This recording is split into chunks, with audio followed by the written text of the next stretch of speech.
Salut à tous, aujourd'hui je vais vous montrer une dizaine de Play to Earn qui ont l'air d'avoir du potentiel. Je dis bien qui ont l'air parce que je ne vais pas creuser très loin sur leur solidité, leur tokenomics, etc. C'est plus des jeux qui ont l'air cool et que j'ai bien envie de tester et de creuser plus tard quand ils seront plus avancés. Avant de recevoir la liste de vos jeux préférés, j'ai pas mis les plus gros jeux attendus comme Illuvium, Shrapnel, la suite de Cross the Ages, Life Beyond et compagnie, parce que vous pouvez les retrouver partout sur internet, mais vous pouvez quand même me les mettre en commentaire si ça vous fait plaisir. Allez, c'est parti. Tommy Online, c'est clairement un WoW hardcore version Web 3. Bon, forcément, ça ne peut pas être si puissant et complet que WoW, mais ça peut faire son petit effet. Les petits plus du jeu, c'est qu'apparemment, il n'y aura pas de plafond de niveau, ni de plafond de compétences. Je ne sais pas si c'est un problème sur WoW, mais visiblement, il tente d'insuffler un souffle nouveau avec toujours les designs éclatés que l'on peut retrouver sur WoW. Et comme tout bon mode hardcore, si votre perso meurt, vous allez devoir tout recommencer de zéro. La gestion de mana sera importante, car elle sera votre énergie dans ce monde. Apparemment, ils veulent tabler sur le côté réaliste, entre guillemets, dans le sens où pour aller dans un donjon, il va donc falloir se préparer à faire une longue marche et non pas se téléporter devant le donjon en 2 secondes. Et puisque c'est hardcore, il va falloir s'entourer d'une escorte pour ne pas se faire tuer en chemin par un coquin de joueur qui attend les noobars sur le chemin par exemple. Au niveau du earn, je ne sais pas trop pour le côté NFT, mais il y aura des récompenses saisonnières pour les meilleurs joueurs. C'est sur Avax, Animoca Brainza débit dedans entre autres, je pense que ça vaut le coup d'œil.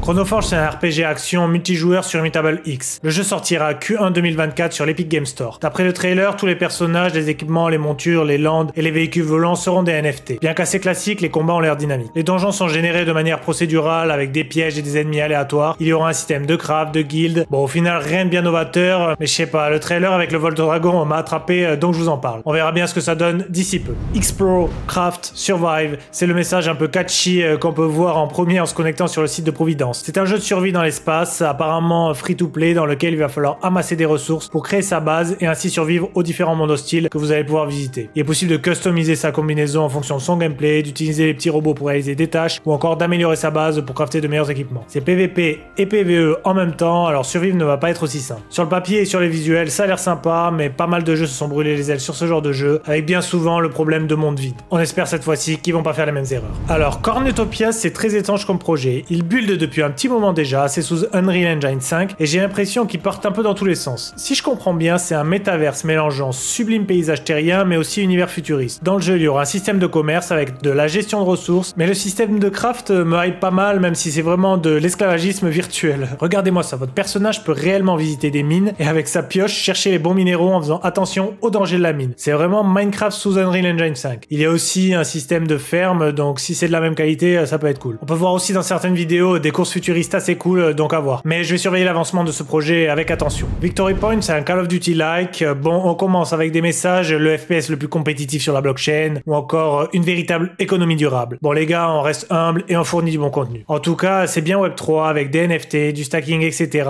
Ce sera visiblement du hardcore PVP. Il y aura au lancement 10 personnages, 34 armes, 3 rangs, 4 maps. On attend de pouvoir mettre la main dessus pour savoir ce que ça donne en temps réel. Dans Yaku Core, construisez votre réalité dans un MMORPG de stratégie immersif et grandiose, se déroulant dans un univers où les légendes japonaises s'entrelacent avec la technologie de pointe. Soutenu par une véritable économie basée sur la blockchain, passez du statut de mortel à celui de puissant kami. Possédez, fabriquez et combattez pour le contrôle du territoire et des ressources. Voici le pitch, vous en faites ce que vous voulez, mais il va arriver sur l'Epic Game Store, hâte de tester tout ça. Donc l'équipe de Low Life Form ont fait le choix de partir dans un univers un peu what the fuck. C'est de nouveau un TPS sur Unreal Engine avec du PVP et du PVE, juste pour l'audace d'avoir créé quelque chose de différent avec ce monde coloré et futuriste, ça mérite le coup d'œil. Niveau gameplay, ça a l'air assez dynamique, mais visiblement rien de bien révolutionnaire de ce côté, à part les pouvoirs qui ont l'air assez épiques. On surveille et on attend de tester ça pour se faire un avis définitif. 8626, celui-ci je vais vite passer dessus parce qu'on est trop early, mais c'est un mec chelou dans un univers post-apocalyptique avec une petite dose d'invasion zombie. On a que la cinématique, donc à voir. Il part aussi d'un mystérieux Watch to Earn.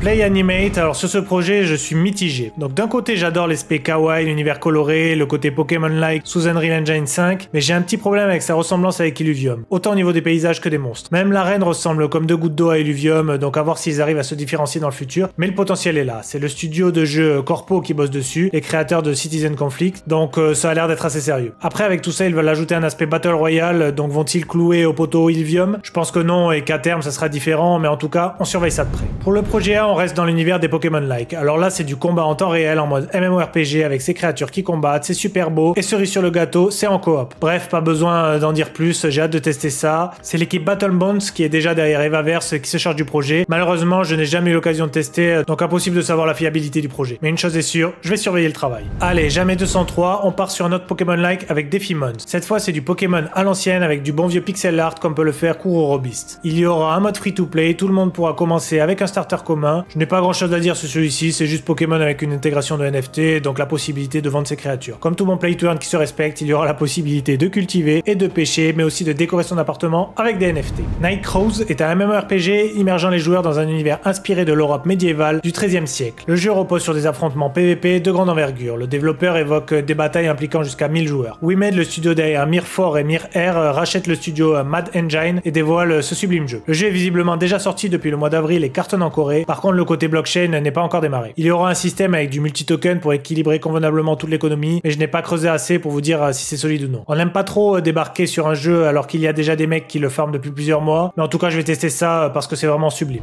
Avalon était un MMORPG interopérable et multigenre qui permet aux joueurs et aux développeurs de créer en toute transparence les mondes de leurs rêves, et le trailer est assez stylé. On voit qu'il est possible de créer des bâtiments, mais aussi de carrément créer sa propre ville. On peut également voyager à travers les univers, on peut jouer en coop, je pense que les designs sont bien boostés pour la cinématique, mais je suis quand même intrigué et j'ai hâte d'en découvrir davantage sur le jeu. Voilà, c'était 13 play-to-earn à surveiller selon moi, n'hésitez pas à me dire en commentaire si j'en ai oublié.